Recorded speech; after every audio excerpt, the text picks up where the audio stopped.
इस वीडियो में हम बात करेंगे डेरिवेटिव्स के प्रोडक्ट रूल या डेरिवेटिव्स के ज़रब के कायदे के बारे में।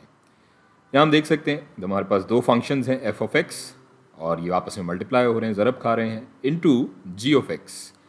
सो इसका अगर हम डेरिवेटिव लें तो कायदे के मुताबिक, इस प्रोडक्ट रूल के मुताबिक ये बराबर होगा एफ डैश एक्स यानी कि पहले फंक्शन का डेरिवेटिव ज़रब दूसरा फंक्शन जमा F of X into G dash X यानी कि पहला फंक्शन ज़रब दूसरे फंक्शन का डेरिवेटिव।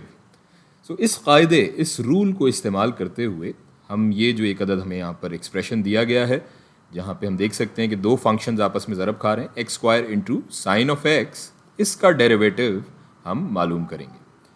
सो पहले हस्बे मामूल हम दी गई वैल्यूज़ को ज़रा अलग से लिख लेते हैं। तो यहाँ पर इस कायदे या इस रूल या इस फार्मूले के मुताबिक जो हमने यहाँ ऊपर देखा, हमारा हम कह लेते हैं कि एफ एक्स बराबर हो जाएगा एक्स स्क्वायर के, और हमारा जी ऑफ एक्स बराबर हो जाएगा, दूसरा फंक्शन क्या हो जाएगा हमारा, जी बिल्कुल, साइन ऑफ एक्स। सो अब इस फार्मूले में हमारे पास एफ एक्स और जी एक्स मौजूद हैं, इसी तरह से एफ डैश एक्स और जी डैश एक्स भी मौजूद हैं। सो हम इनके अक़दार भी यहाँ पर लिख लेते हैं, क्या हो जाएंगी, इसको हम लिखते हैं लाल रंग से।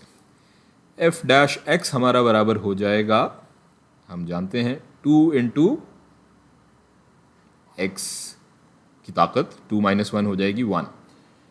अच्छा जी, और जी डैश एक्स हमारा बराबर हो जाएगा किसके, साइन ऑफ एक्स का डेरिवेटिव हम जानते हैं बराबर होता है कॉस ऑफ एक्स के। सो हमारे पास अब इस कायदे, इस रूल, इस फार्मूले के मुताबिक तमाम अक़दार जो यहाँ पर मौजूद है वो आ गई हैं। इनको सिंपली हमने इस फार्मूला में पुट करना है, हम पुट कर लेते हैं।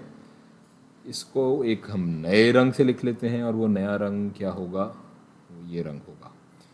सो हमारा ये D over D x derivative of x square into sine of x बराबर हो जाएगा, ये एफ डैश एक्स बराबर है 2x के इंटू जी एक्स बराबर है साइन ऑफ एक्स के, जमा,